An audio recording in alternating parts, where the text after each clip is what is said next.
56 metais įvyko, sakyčiau, tai, ką aš vadinčiau savo politiniu praregėjimu. Tada prasidėjo Vengrijos revoliucija.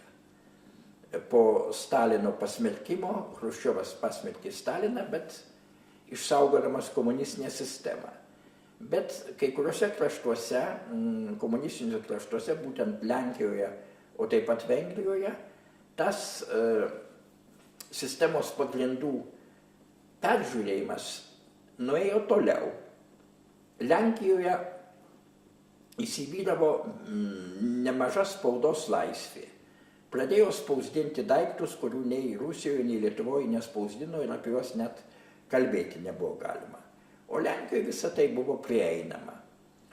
Savo ruoštų Lenkų spauda pasidarė prieinama Lietuvoje. Tiesiog kiekvienam kioske galėjai nusipirkti lenkišką laikraštį, lenkišką žurnalą, o ten visada buvo labai daug įdomių dalykų, ypatingai literatūrinių. Ir Kafka, ir Džoisas, ir Andrė Žydas, ir Picasso, ir kas tik nori. Straipsniai apie teatrą, apie muziką, taip sakant. Ir aš tada, jausdamas, kokia yra įdomi toji Lenkų spauda, aš pradėjau mokytis lenkiškai.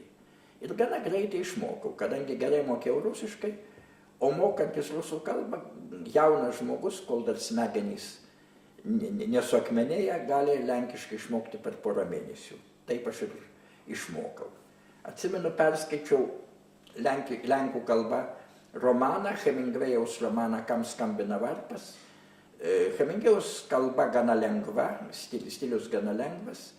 Ir aš tą romaną perskaičiau su žodynu per kokį mėnesį, o paskui jau sekančius romanus skaičiau jau beveik be žodyno. Jau lenkų kalbą išmokau laisvai. Na ir čia, kaip sakiau, Vengrijoje tasai komunizmo, taip sakant, revizija nuėjo tiek toli, kad tam prasidėjo sukilimas. 56 metų rudenį. Aš tam sukilimui labai simpatizavau, kaip ir dauguma mano studentų draugų, kaip turbūt ir dauguma žmonių Lietuvoje. Aš simpatizavau turbūt dėl kitų šiek tiek priežasčių negu kiti.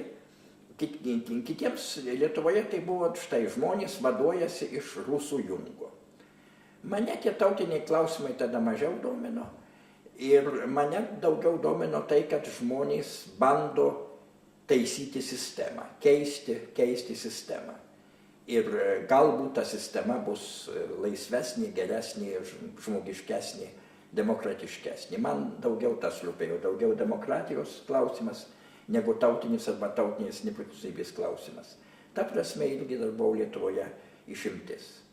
Nes lietuviui tikrai mažiau rūpėjo, ar bus demokratinė valdžia ar ne, o rūpėjo tai, kad tik tie rusai pasitrauktų. O kaip jau ten toliau, tai kaip nors.